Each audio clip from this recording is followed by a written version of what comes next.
sesión y vamos a empezar con uno de los movimientos que para mí, pues, no sé si es en lo personal, pero desde mi perspectiva es uno de los movimientos más importantes del siglo XX, que es el dadaísmo. Un rompimiento total, un movimiento que a mí siempre me ha llamado muchísimo la atención, hasta el punto de que mi tesis del bachillerato, bueno, básicamente como la licenciatura, era sobre un aspecto dentro del movimiento dadaísta, específicamente el dadaísmo en Zúrich, que vamos a ver, que es el primero, o sea, donde se funda, donde comienza este movimiento artístico. Antes de empezar, yo me gustaría saber si alguno de ustedes tiene en mente qué se acuerdan del Dada, lo han escuchado, no lo han escuchado, para ustedes qué significado tienen. Si quieren, voy a detener.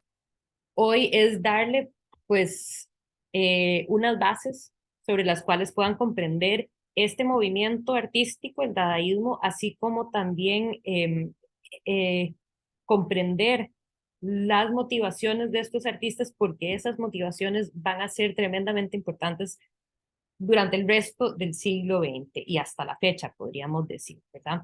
Eh, primero, primero, lo más importante que hay que tener presente es que este es un movimiento artístico que nace, surge durante la Primera Guerra Mundial y es respuesta a la Primera Guerra Mundial, por lo que deberíamos de tener, o sea, esta no va a ser ninguna cátedra, voy a estar dando de historia y sobre la guerra en sí, pero lo que sí en términos es importante reconocer y que le impactó a todo el mundo de esa región es que eh, había, habían nuevas tácticas, habían nuevas tecnologías, o sea, esto de la modernización que hemos venido viendo del siglo XIX dio a que pues se hicieran, que hubieran nuevas tecnologías y diferentes maneras de concebir el mundo que fueron pues tremendamente devastadoras y nunca antes visto al nivel de destrucción que hubo. Murieron 9 millones de combatientes y 7 millones de civiles. Entonces, es una gran cantidad de personas.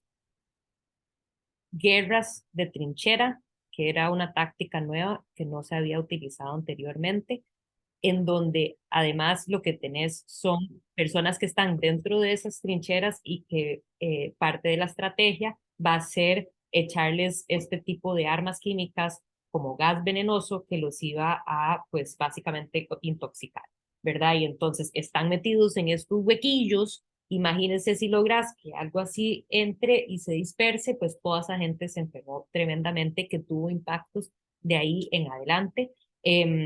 Otros avances, rifles semiautomáticos, avances en tecnología aérea y naval. Es la primera vez que vamos a tener guerras con aviones.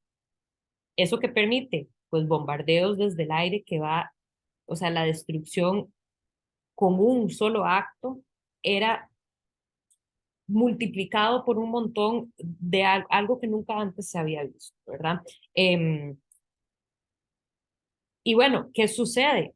Tenés un montón de personas, aparte de los 16 millones de personas que se contemplan, murieron durante la guerra, hay al menos contabilizado unos 20 millones de heridos que siguen ahí y que están en la sociedad ahí entremezcladas. Entonces, tenés las repercusiones de la guerra presente en las calles, en las familias, en los hogares, en donde tenés personas que están sufriendo del estrés postraumático, porque eso era terrible, terrible, terrible, cosa, o sea, estaban metidos en estas trincheras, se podrán imaginar en ese asco, porque todo era, o sea, era totalmente no higiénico, no se cambiaban la ropa, o sea, era una situación muy, muy incómoda y que muchas veces ni siquiera se trasladaban más de quizás unos cuantos metros. Entonces, la frustración, el sinsentido, que va a ser sumamente importante al sinsentido del dadaísmo, ¿verdad? Eh, y bueno, entonces tenés esta gente con estrés postraumático, así como desfiguraciones que fueron, que, pues les afectó la apariencia física, les cambió eh, partes del cuerpo, o sea, quedan totalmente, pues físicamente muchas de estas personas muy dañadas, ¿verdad? Lo cual es hasta que un poco extraño cuando vemos este sentido de fragmentación, pensando en algunas de las obras que habíamos visto justo antes de la guerra, con el cubismo, ¿verdad?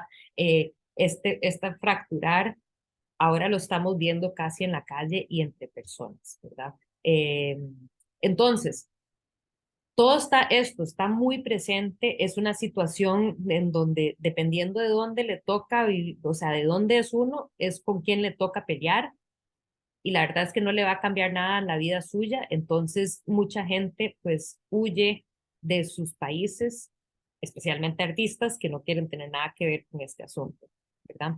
Eh, perdón, una última imagen nada más para que se den una idea o sea, del nivel de destrucción que se dio. Esta es solo una de las muchísimas ciudades en toda Europa que quedaron totalmente devastadas eh, y que, bueno, uno hoy en día va a estos lugares y los han reconstruido y tienen esa misma esencia como ciudades súper antiguas, pero muchas de estas ciudades han tenido que ser completamente reconstruidas y uno ni siquiera se da cuenta que son básicamente construcciones relativamente nuevas porque tiene la sensación de que hayan sido, o sea, estaban construidas sobre fundaciones y siguiendo los mismos estilos, por lo que uno va a Europa hoy en día y no se encuentra este tipo de ciudades, obviamente, las volvieron a construir, pero ojo el nivel de construcción que se hubiera tenido que hacer, ¿verdad? Y el nivel de destrucción. Ok, algunos puntos claves, algunas características perdón que los pongo con o sea, tantas palabras en una filmina, pero para asegurar que cubra todo esto, reta, es un reto al canon literario, artístico, cuestiona todo aquello del canon de la academia y a la vez busca crear una especie de anti-arte. Entonces, en ese sentido, es un movimiento bastante nihilista o que va hacia esta noción de matar el pasado, no cambiar el pasado y no cambiar el arte, sino que totalmente, pues, abolir cualquier noción que podamos tener de lo que es el arte. Dada es una provocación abierta al orden establecido, o sea, todo aquello que es puesto orden de las cosas, nosotros vamos a estar en contra de eso. Y se consideraba una manera de vida, que entonces en esa manera de vida lo que se enaltece es la libertad del individuo, lo espontáneo, lo inmediato, lo caótico, lo imperfecto, el azar, lo aleatorio, todos estos aspectos que un mundo muy que había estado, o sea, totalmente construido a partir de las ideas de la ilustración, que en la ilustración todo podía ser estudiado pues la ilustración es y desde antes de eso es la época de las experimentaciones científicas y entonces hay un método de estudiar las cosas y que todo se puede controlar y que podemos tener una comprensión perfecta de todo. Eh, y pues claramente todo esto va en contra o sea, todo lo que es la libertad del individuo, lo espontáneo, inmediato, caótico, imperfecto, el azar, lo aleatorio, eso no facturaba dentro de el mundo como se supone que debería de ser.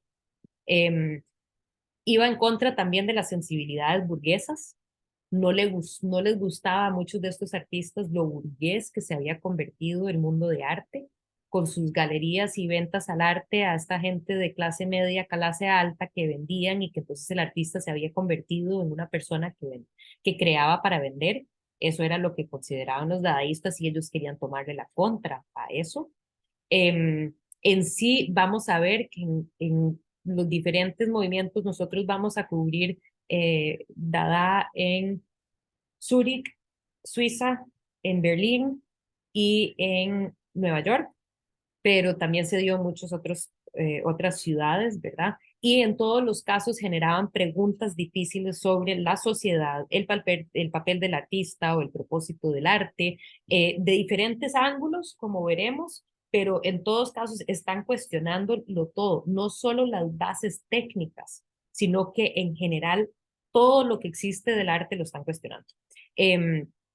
Dada es anti-Dada, pues precisamente por hay un aspecto también ahí lúdico dentro de los dadaístas, entonces, bueno, ellos comúnmente proclamaban eso, Dada es anti-Dada. Era una burla en muchos casos de las actitudes materialistas y nacionalistas presentes en la sociedad del momento. Eso lo vamos a ver ahorita, pero imagínense que es artistas que están tratando de como que despertar a la gente que se había alineado y que habían aceptado lo que estaba sucediendo, ¿verdad? Y que iban detrás de los líderes y que hacían y que los soldados iban y se morían y toda la sociedad pues seguía el asunto sin cuestionarse por ningún momento pues lo terrible que era esto. Entonces ellos lo que querían era pues específicamente como que prender una chispa en la mente de las personas.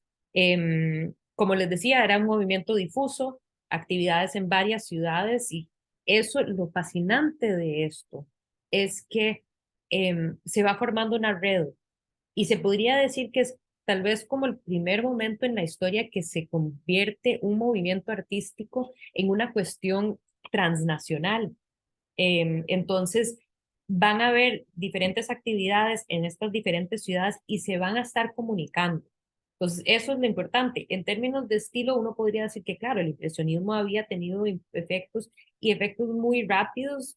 Nosotros estudiamos París, pero de ahí, pues, artistas entraban y salían de París y después volvían a sus ciudades y llevaban el estilo y ese estilo se replica muy rápidamente, pero es una cuestión de estilo. En este caso, tenemos a personas que están compartiendo una perspectiva hacia lo que estaba sucediendo en la sociedad y se están comunicando y están compartiendo, ¿verdad? Entonces, se están compartiendo a través de diferentes publicaciones, como veremos.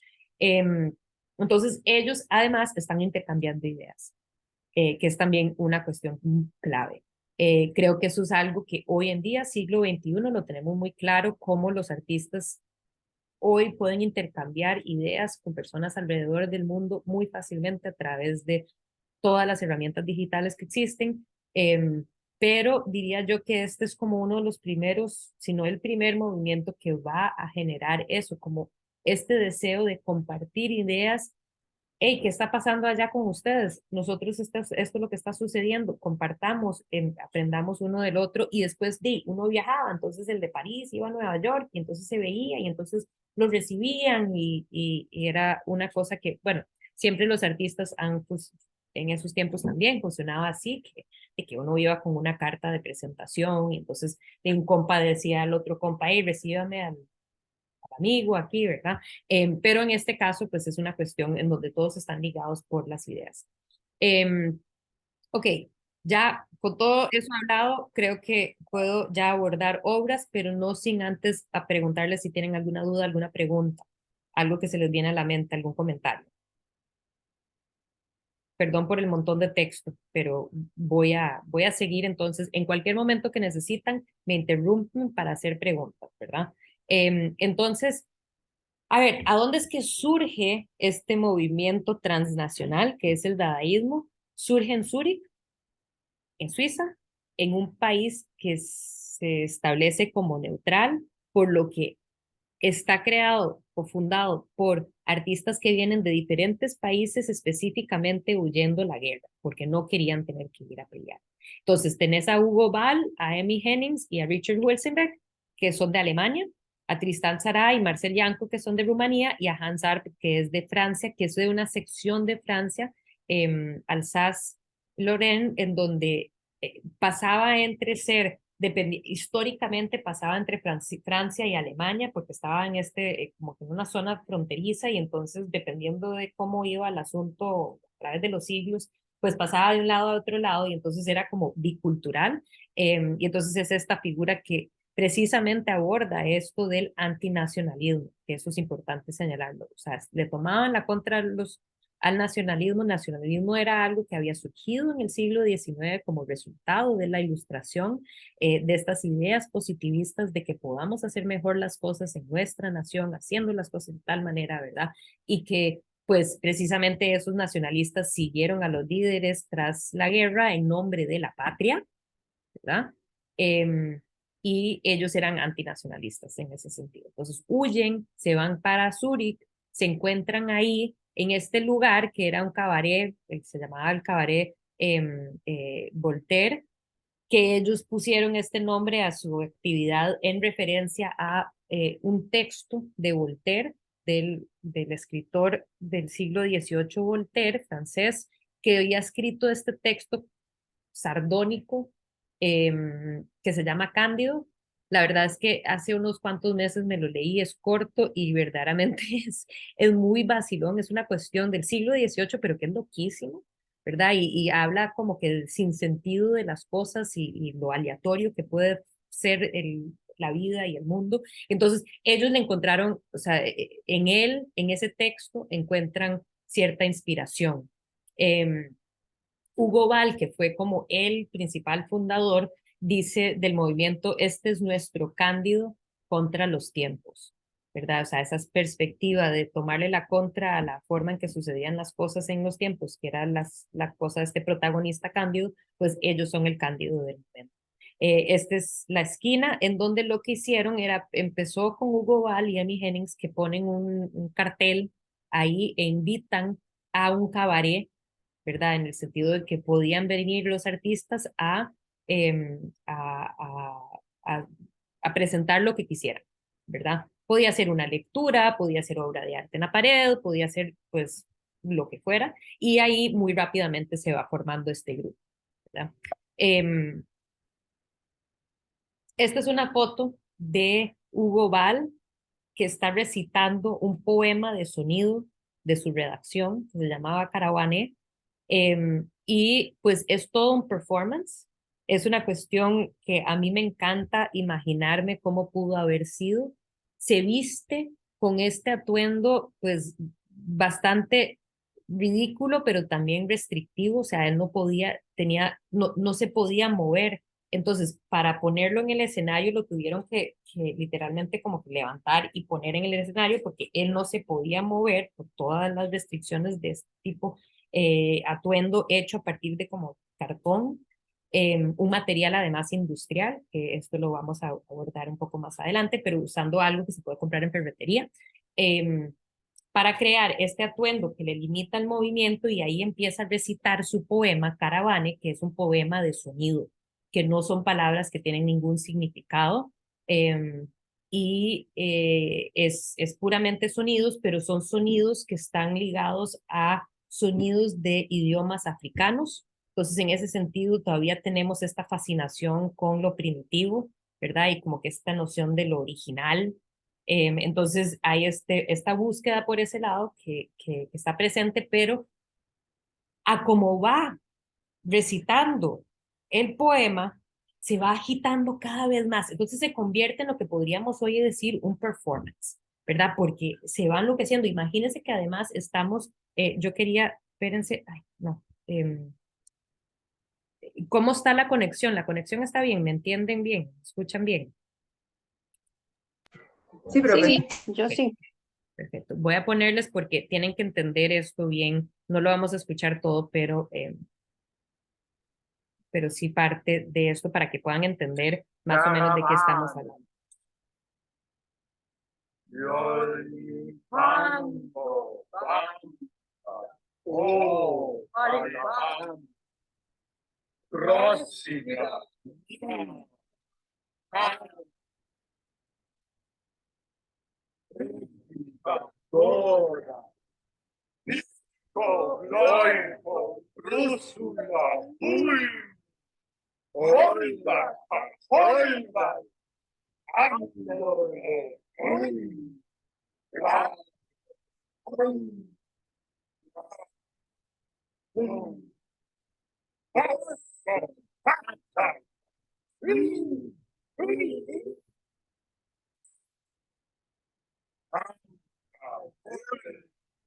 Bueno, creo que se dan una idea. A mí me encanta, por eso lo dejé tantos segundos, porque igual ahí estamos escuchando varias voces. Eso es una grabación que se hizo, creo que en los años 60 o algo así, en un momento de las neovanguardias, entonces están como que busque hacia atrás. No tenemos una grabación de Hugo Ball en su momento, pero yo me lo imagino cada vez como que agitando más hasta el punto que queda así chorreando en sudor y totalmente rojo, seguro de la cara, y ahí lo tienen que ir y bajar del escenario. Y claro, la gente que estaba en el bar, muy claramente, aunque tenían entendido que tenían una cuestión vanguardista, jamás se iban a manejar eso. No fue en esta ocasión, pero fueron en otras ocasiones en donde tuvieron el público que hasta que les tiraba tomates a ellos en el escenario cuando estaban haciendo sus cuestiones. Y era precisamente eso, era precisamente tratar de despertar en la gente cierto enojo, tal vez, y señalar el hecho de cómo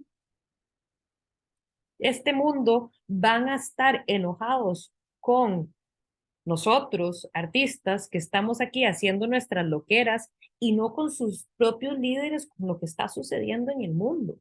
¿Cómo, cómo pueden seguir saliendo, digamos, mientras eso está sucediendo? ¿Cómo puede eso ser considerado normal, esa matancinga que se está llevando a cabo, mientras que nosotros aquí lo que estamos haciendo es recitando unas cuestiones raras y se enojan con nosotros, ¿verdad? Entonces, hay algo ahí que era una provocación, totalmente una provocación.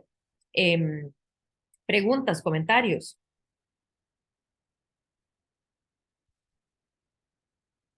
Esto continúa por, por, eh,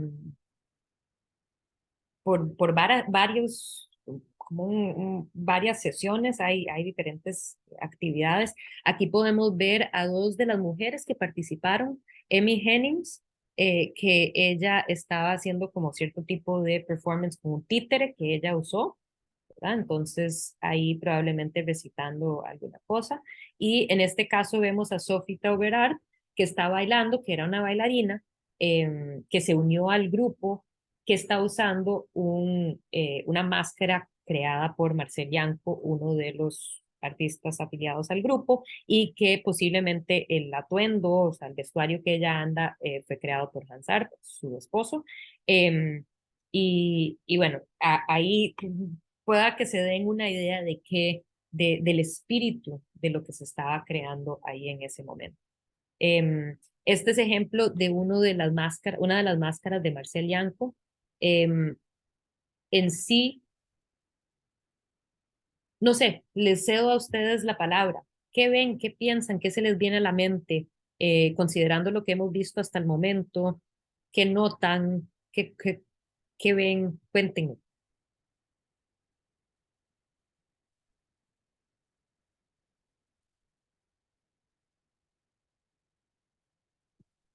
Bueno, yo siento que hace uso de lo que se dijo antes de los materiales como industriales y como más, que tal vez hacen referencia como más a la sociedad de consumo y no tanto como, no sé, como un papel refinado o algo así. Sí, algo de la élite.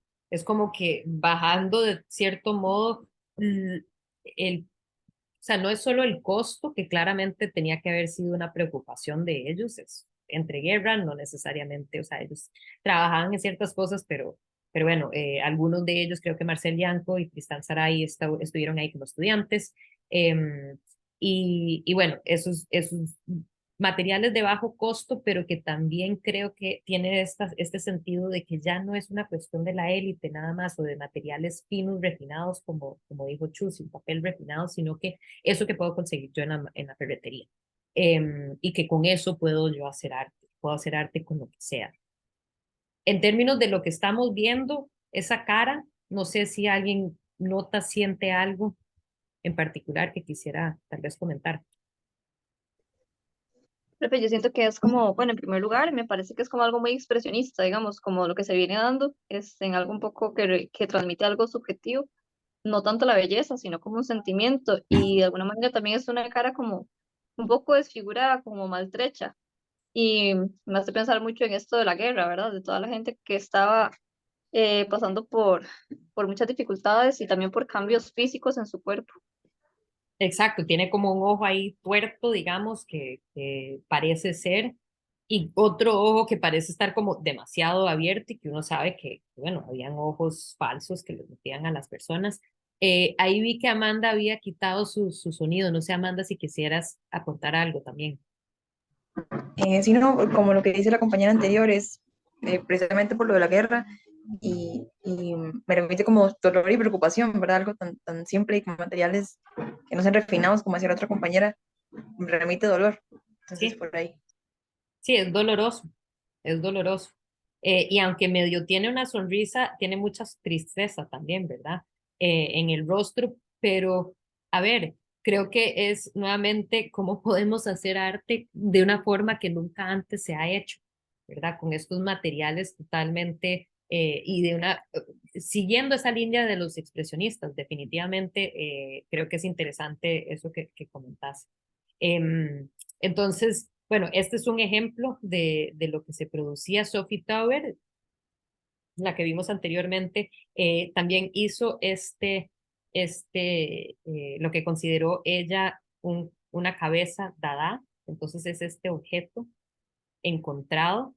Ella, pues se supone que lo creó en 1920, pero tal vez desde antes ya venía trabajando esta noción de trabajar con estos eran como eh, pedestales para poner pelucas, ¿verdad?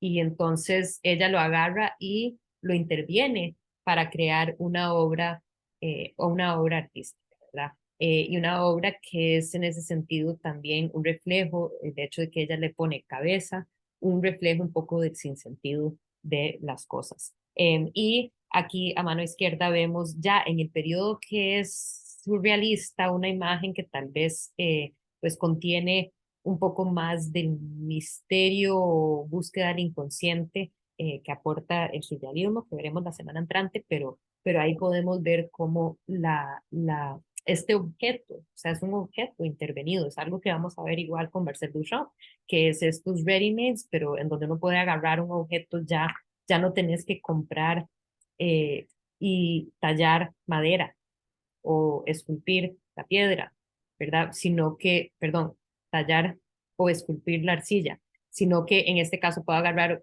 algo que tal vez me encontré en el camino e intervenirlo y crear un objeto artístico.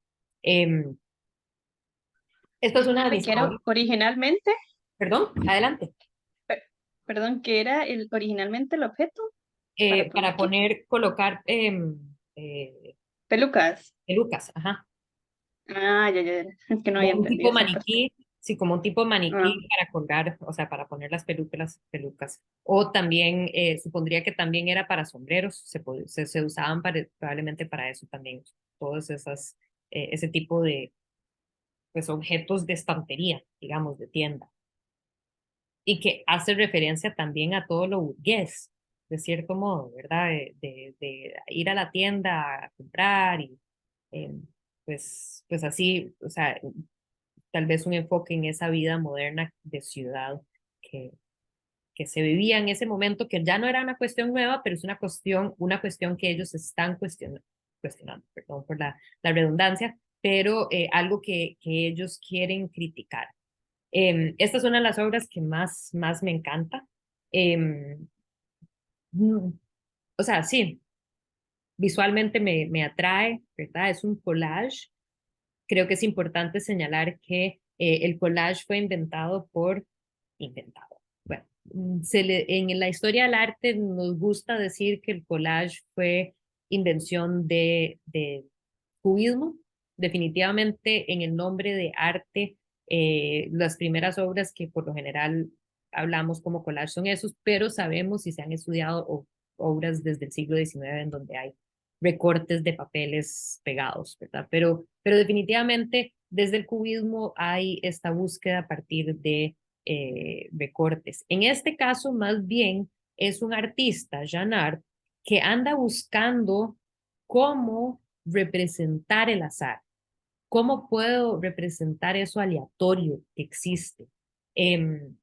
y entonces, pues la historia aquí de lo que él se supone, o sea, la mitología alrededor de esta obra, es que pues estaba súper frustrado, que no lograba como encuadrar alguna idea en su mente de cómo lo podría hacer, pero quería hacerlo, y entonces se enojó, se frustra, agarra el papel en que estaba trabajando, lo rompe en mil pedazos, lo tira enojado, sale a tomarse una cerveza con sus amigos, vuelve. Horas después llega al taller y se encuentra los papelitos recortados, tirados en el piso, caídos en el piso, y se supone que era así como el tata, el ajá, ¿verdad? Ese momento de realización de que, hey, ahí está lo aleatorio.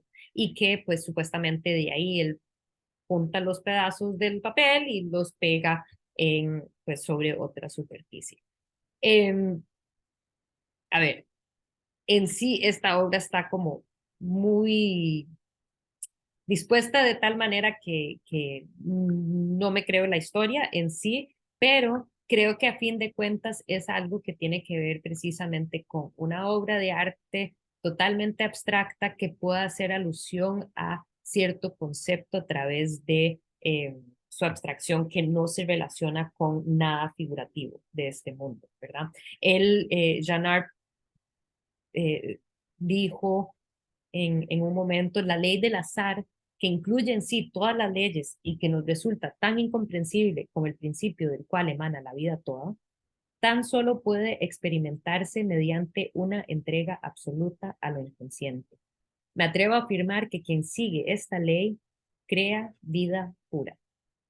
Entonces, ¿por qué? Bueno, este es un paso justo antes del surrealismo, esta noción de la importancia del inconsciente y de que lo único real que podemos crear es precisamente desde ese lugar que no tiene las leyes sobre las cuales las leyes no, las leyes de la academia, pongámoslo en ese sentido, o sea, las leyes de las normas sociales donde esas cosas no cuentan y donde no tomamos esas cosas en cuenta. Si creamos desde ese lugar, estamos creando algo real, aquí lo llama vida pura, algo original, algo nuevo, algo valioso en ese sentido que pues resulta o surge desde este lugar sin sentido, ¿verdad? Preguntas, comentarios.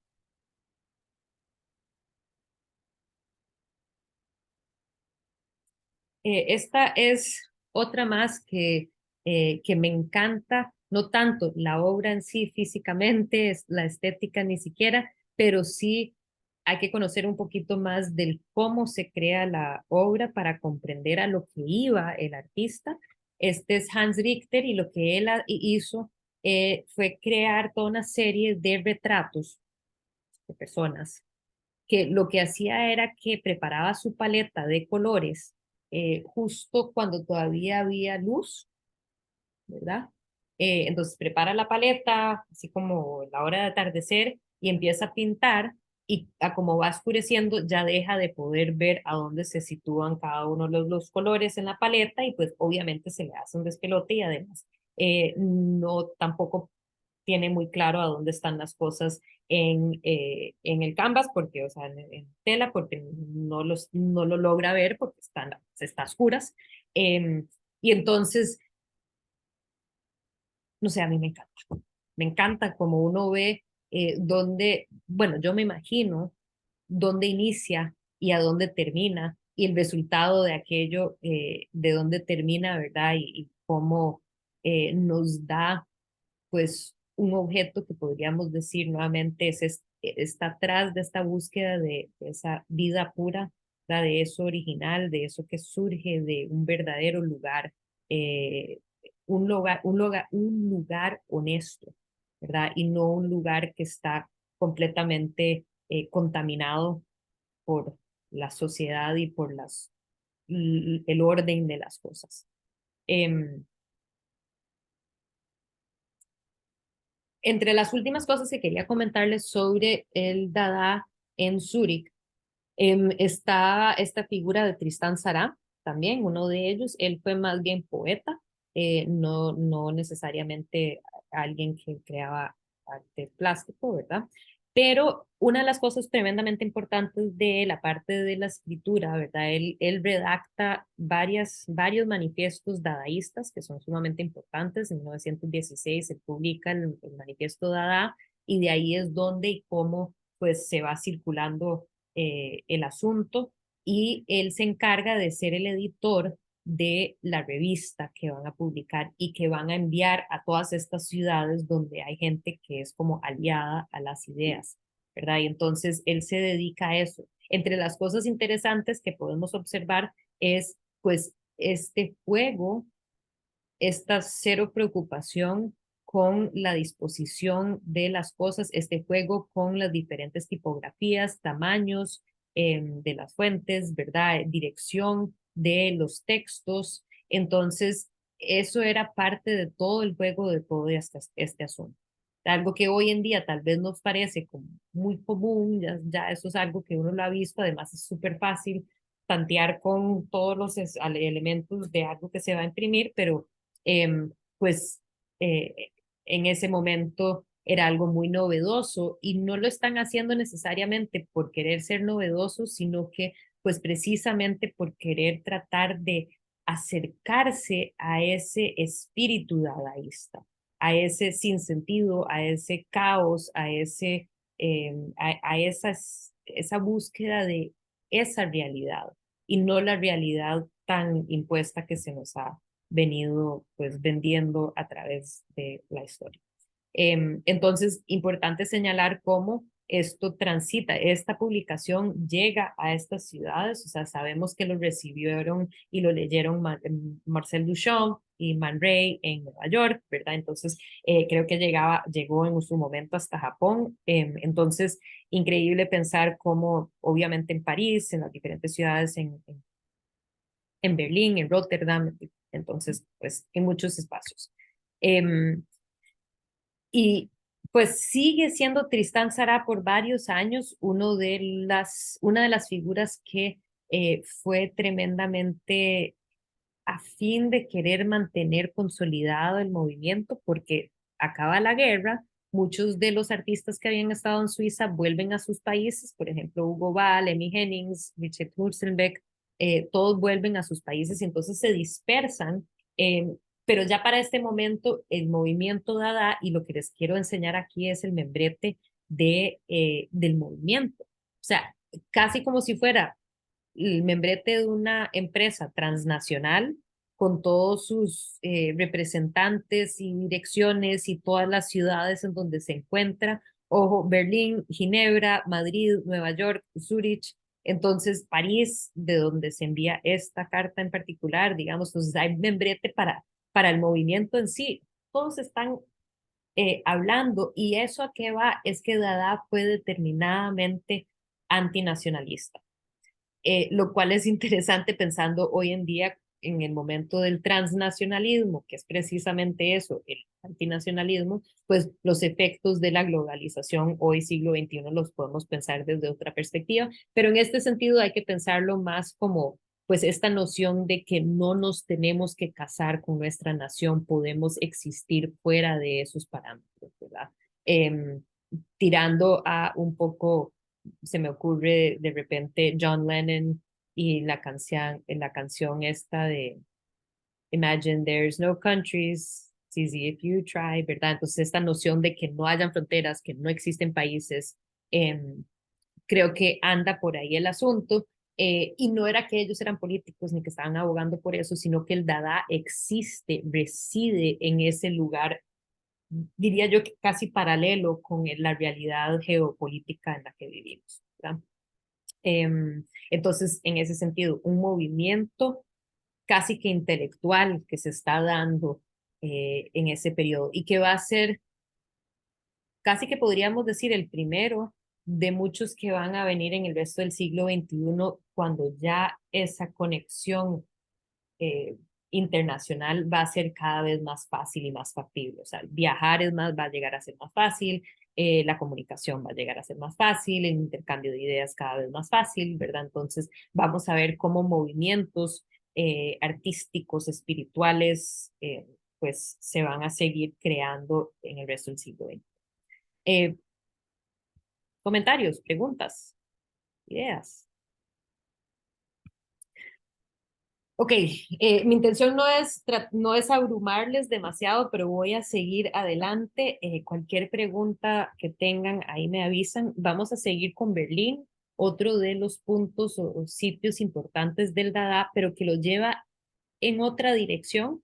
Como les decía, estos artistas que habían sido los iniciadores de el Dada en Zúrich, vuelven, Hugo Ball, Emmy Hennings, ellos sí se van y se apartan del mundo, digamos, creo que se van a una finca fuera de la ciudad, pero Richard Hulsenbeck sí vuelve y vuelve así como con esta onda de que yo soy Dada, ¿verdad? Y lo que busca es pues precisamente generar una sociedad, una agrupación de artistas dadaístas, artistas que van a tomarle la contra, artistas que estaban interesados en pues precisamente criticar la situación a través de su arte. Entonces, para ellos era menos antiarte como lo era en Zurich, en el sentido eh, de la búsqueda no era necesariamente tanto en quebrar con los parámetros de lo que es y de puede ser el arte, sino que eran obras que criticaban más directamente la situación política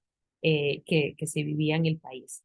Hay que pensar que esto es el periodo justo después de que termina la Segunda Guerra Mundial, la Primera Guerra Mundial, y por los primeros 2 años hay un despelote total, ¿verdad? O sea, a cada rato o sea, no hay un orden, no hay una agrupación que lidera específicamente, hay muchos conflictos internos políticos que se dan en esos primeros 2 años. Entonces, en ese momento justo es cuando se viene a, pues, instalar, digamos, el Dada. Critica también y de igual manera la sociedad burguesa con este enfoque siendo el mensaje más que en la destreza artística. O sea, vamos a notar que va a ser una arte que no busca ser bello, así como en Zúrich no buscaba la belleza, sino que lo que busca es transmitir la idea. Entonces aquí podemos entender y ver, empezar a concebir cómo estamos eh, como que al puro inicio del arte conceptual, ¿verdad? En donde el mensaje es más importante que la obra terminada. Eh, Algo que también es importante de lo que trabajaban ellos específicamente es que se apropian de nuevas formas de comunicación que nace de la cultura de masas, o sea, ahí la fotografía, el fotomontaje se va a convertir en esta estrategia para precisamente poder criticar o atacar tanto la política, la realidad política con la sociedad de consumo que ellos veían en su entorno, ¿verdad? Entonces, ¿cómo podemos usar eh, precisamente la cultura de masas para criticar lo que se está viviendo en las masas, ¿verdad? Entonces, es un juego pues bastante interesante con los materiales que va a ser algo bastante nuevo, o sea, van a ser los originarios de muchas cosas que veremos ahora en estos ejemplos. En 1920 llega Richard Hulsmanbeck, lo que hace es edita este almanaque, Dada, en donde busca gente que comparta sus trabajos, sus escritos, sus ideas, así como vimos en el almanaque perdón, en la revista Dada, en donde vemos tanto o sea, grabado como poesía, como otros tipos de escritura. En este caso era algo parecido. Tenía también textos ¿cómo es que se llama esto? Dramaturgia, ¿verdad? Y diferentes pues pensadores, creo que hasta que tenían algunas cuestiones científicas, y se organiza una feria Dada internacional en donde se invitan a pues todos los que se afilian a las ideas dadaístas, que pues Richard Hustenbeck lo que sucede es que vuelve a Alemania y se encuentra lo que según él era un mundo de arte como muy truncado, como muy cansado, como muy tradicional, y él quería como que despertar la conciencia en los demás artistas, entonces critica mucho lo que estaba sucediendo en ese momento y así pues se integran diferentes personas a este movimiento, esta agrupación que va a tener esta feria. Aquí podemos ver una foto en donde lo que sucede fue que ellos montan esta exposición y como notan tiene elementos que eran pues eh, como instalaciones, como arte de instalación. No sé si pueden leer bien lo que está aquí colgado, pero desde el techo hay como un maniquí que tiene una cabeza de cerdo y que está en un uniforme de policía o de militar. Y entonces eso hizo que a los organizadores los condenaran y que estuvieron presos un ratito, que tuvieron creo que quitar el chancho de ahí. Pero bueno, claramente súper críticos de lo que está pasando en el entorno. Él genera este club conocido como el Club Dada, perdón, esta foto es de 1920, pero el Club Dada lo inicia en 1918, justo cuando él vuelve después de la guerra a Alemania, estando, de haber estado en Suiza, y es pues ahí donde va a compartir las ideas. Vemos como aquí la tipografía del mismo grupo pues juega con el sinsentido, ¿verdad? Estar en contra de lo obvio es ser dadaísta, decía Hulsenbeck, y él, pues uno de los primeros integrantes es Raúl Hausmann, que diseña esto y que había sido entre los que arrestan. Esta es una obra, George Grosz había pintado con los expresionistas alemanes antes de la Primera Guerra Mundial, pero notamos una gran diferencia en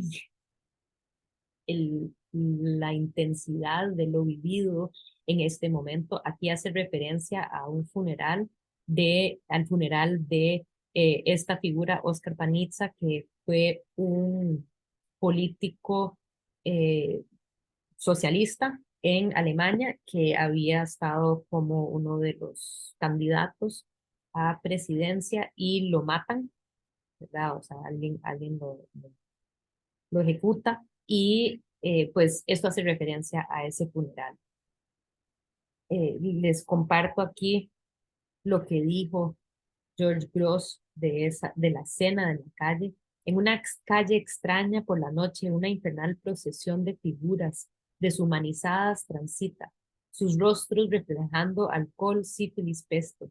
Pintesta protesta contra una humanidad que se había vuelto loca. Entonces, pues entendemos que las cosas no están bien y que los artistas están respondiendo a esa realidad, ¿verdad? Pero esa realidad es y decir esa realidad, si nos enfocamos en cada una de estas figuras, o sea, sí, todas están fragmentadas, o sea, hay escándalo, hay desfiguración, hay figuras que están como vendados, ¿verdad? Que hacen referencia a todos esos soldados mutilados que se encuentran. Y bueno, un desorden, un desastre total para hacer referencia o para hacer crítica a pues lo que está sucediendo en ese momento. Que, ojo, cuando nosotros veíamos esto hace ni siquiera, como unos 5 o 7 años detrás, en Alemania, esta en particular, que, perdón, los títulos están al revés, este es Berlín, este es Dresden, pero esta calle de Berlín, o sea, este es el Berlín después de la guerra, este es el Berlín antes de la guerra. Cuando veíamos esto o esta escena, cualquiera de las dos, eran en sí técnicamente, estilísticamente escandalosas, ¿verdad? Y tal vez estas no son las más escandalosas del movimiento de Brücke, pero definitivamente era así chocante ver esto para su momento, podemos comprender cómo eso era chocante y pues ojo la gran diferencia, ¿verdad? Vemos la, que se ha vivido una guerra, ¿verdad? Y los resultados de esa guerra y cómo esa guerra va a tener claramente pues un efecto en la gente que ya va a decir, la verdad es que no tenemos por qué seguir las reglas, no tenemos por qué seguir el orden de las cosas. Podemos hacer las cosas como nos dé la regalada gana, especialmente si tenemos un fin particular detrás.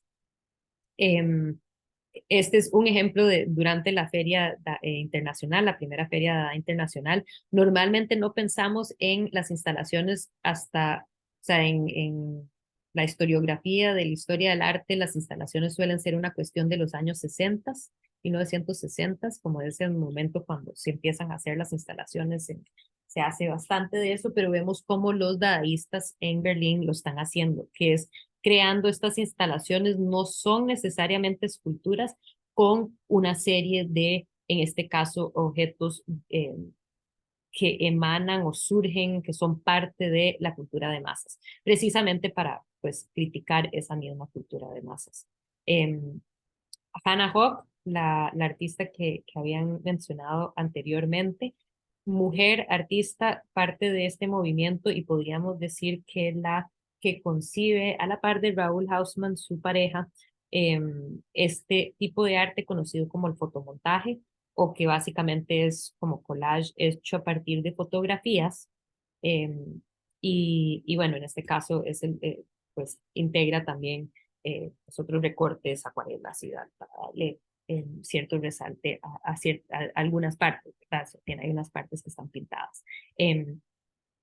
Se llama, tiene un título ahí muy extraño que en sí podemos decir es súper dadaísta, que es corte con cuchillo de cocina a través de la barriga cervecera de la República de Weimar. República de Weimar es básicamente en lo que se convierte Alemania en ese momento.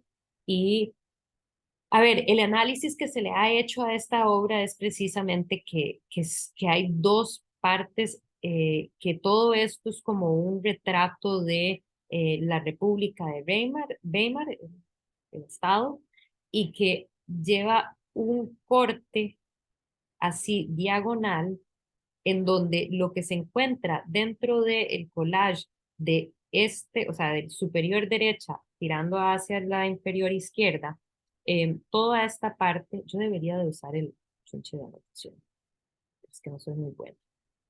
Todo esto, ¿verdad? Eso es, esa es la parte, precisamente como dice ella, antidada. O sea, es el anti-Dada en el sentido que estos son referencias, imágenes de políticos corruptos, burgueses. Aquí abajo vemos esa cultura de masas en donde no sé si lo logran ver muy bien, pero son estas grandes manifestaciones de personas que se encuentran, conglomeraciones de personas, de un montón de gente. Entonces, todo esto es como la masa, la cultura de masa, todo eso que ellos están criticando políticamente y que de este lado más bien es el lado del Dada y que aquí son pensadores que ellos respetan, ideas que ellos respetan, así como acá abajo pueden ver, aquí pueden ver, tengo el detalle, que no me está saliendo. Espérense. Ah.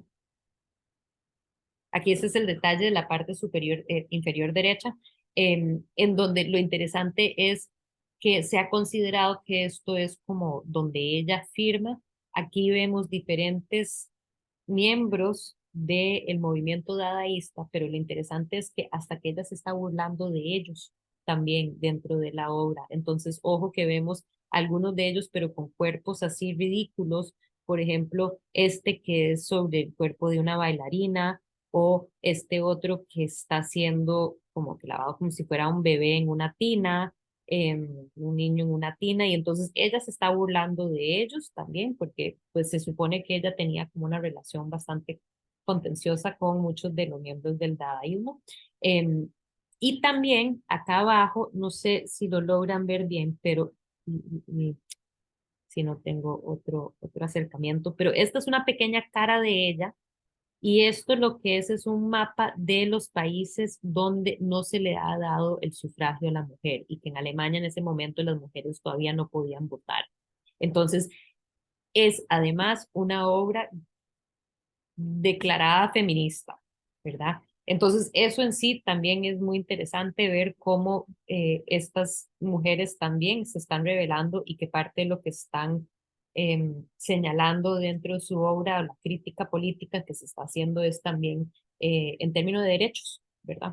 Entonces, Hannah Hawk pues logra bastante con esta obra. Muchas veces se suele dar a su pareja, Raúl Hausmann,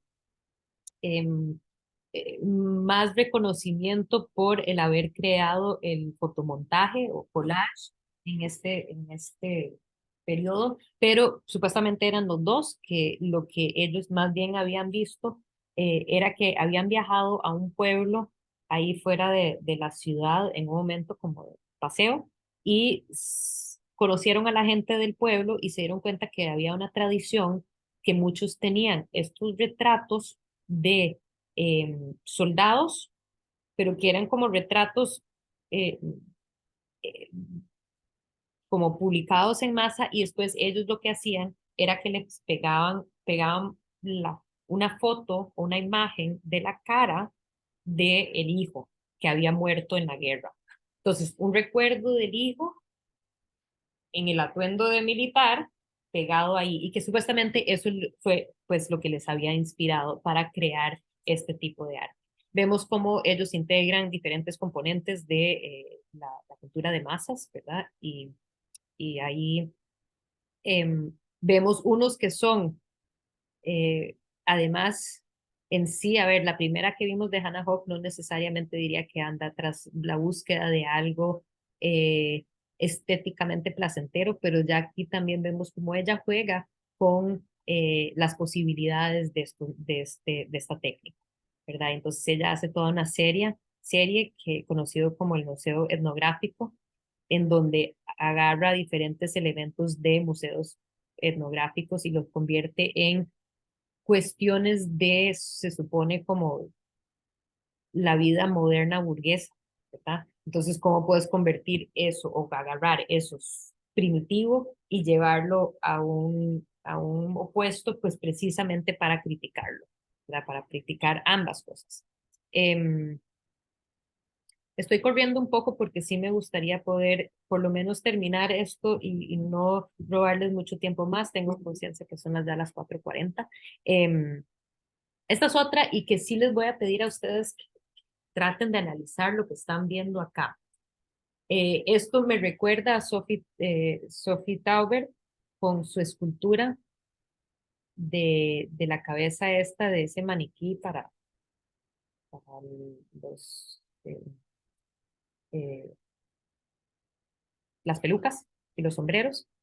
Es algo parecido, o sea, un objeto agarrado de un maniquí, pero un objeto intervenido. Y además se llama cabeza mecánica, espíritu de la época.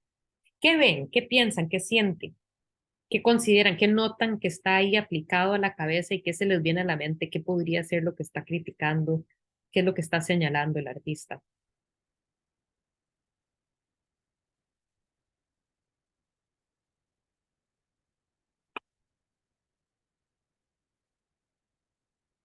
Tal vez no tienen que llegar a significados, pero ¿qué notan? ¿Qué le ha agregado? Esto es como un collage tridimensional, esto es una cera escultura con objetos encontrados, una escultura hecha a partir de elementos, pues, eh, que no pertenecen juntos y que están juntos. Sí, adelante. Profe, Bueno, ay, perdón. tranquila. Tal vez por las Bueno, medidas, algún tipo de... Ay, Amanda, qué adelante. puña. Amanda, adelante. Eso Disculpa, compañera. Por las medidas y la consistencia, creo que son 3 objetos que son para medir, al menos 2, que logro identificar. Algún tipo de medidas o canon en el que se le metía al ser humano, tal vez. Ok, entonces vemos esta insistencia en la medición, ¿verdad? Entonces tenemos aquí una cinta, esta es como una regla más común, esta es como una taza de medir que tiene en la cabeza, que aquí lo vemos cerrado, pero que se extiende para cierto tamaño, ¿verdad? Y entonces todo esto de la medición de las cosas, ¿qué más, Génesis, que ibas a aportar? no, a mí como que me hizo un poco de referencia a los soldados que vi que perdieron un brazo y que tenían ahí como estas máquinas, ¿verdad? Bueno, suplantan el brazo y entonces me pongo a pensar un poco en que tal vez un poco hace referencia hacia esos soldados que tienen que utilizar esos suplentes, ¿verdad? De brazos Sí. o piernas, otro tipo de, pues de suplente, y por eso esa